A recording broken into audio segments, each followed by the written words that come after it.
முக்கிய செய்திகள். TNPSC group 1 பணிகளுக்கு தேர்வு செய்யப்பட்டுள்ள 95 பணியாளர்களுக்கு பணி நியமன ஆணையை முதலமைச்சர் மு க ஸ்டாலின் அவர்கள் வழங்கினார். விக்கிரவாண்டி தொகுதி இடைத்தேர்தலுக்கான இறுதி வேட்பாளர் பட்டியல் நாளை வெளியிடப்பட உள்ளது. தமிழகம் மற்றும் புதுச்சேரி எம்பிக்கள் 40 பேரும் இன்று பதவியேற்றுக் கொண்டனர். சனாதனம் குறித்து பேசியதாக தொடரப்பட்ட வழக்கில் பெங்களூரு சிறப்பு நீதிமன்றத்தில் ஆஜரான அமைச்சர் உதயநிதி ஸ்டாலின் அவர்களுக்கு நிபந்தனை ஜாமீன் வழங்கி உத்தரவிடப்பட்டுள்ளது. வருகின்ற 2026ஆம் ஆண்டிற்குள் 46,584 அரசு பணியிடங்கள் நிரப்பப்படும் என்று சட்டப்பேரவையில் முதலமைச்சர் மு க ஸ்டாலின் அவர்கள் அறிவித்துள்ளார்.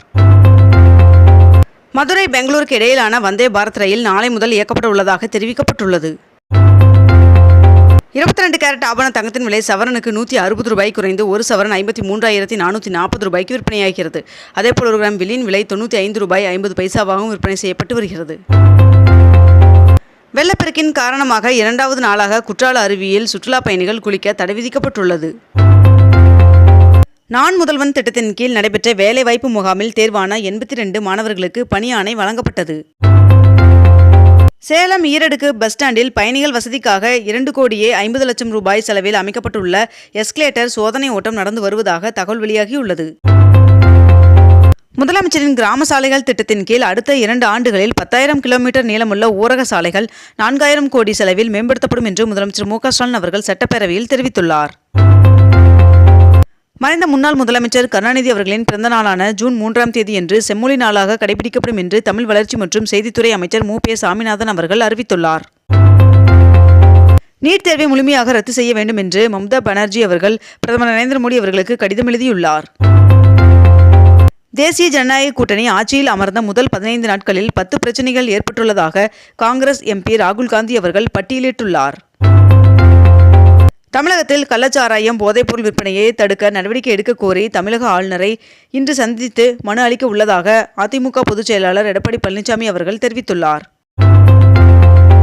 வாடகை தாய் மூலம் குழந்தை பெற்றுக்கொள்ளும் பெண் அரசு ஊழியர்களுக்கு 6 மாத காலம் மகப்பேறு விடுப்பு வழங்கிய அறிவிப்பு வெளியாகியுள்ளது. சென்னை மாமன்ற கூட்டத்தில் சுற்றித் திரியும் மாடுகளை பிடிக்க ஒவ்வொரு மண்டலத்திற்கும் கூடுதலாக 5 பணியாளர்கள் நியமனம் செய்ய தீர்மானம் நிறைவேற்றப்பட்டுள்ளது. தங்க முதலீட்டு திட்டத்தின் மூலம் ஆண்டிற்கு 5,79,00,000 ரூபாய் வட்டி கிடைக்கிறது என்று அமைச்சர் சேகர்பாபு அவர்கள் தெரிவித்துள்ளார்.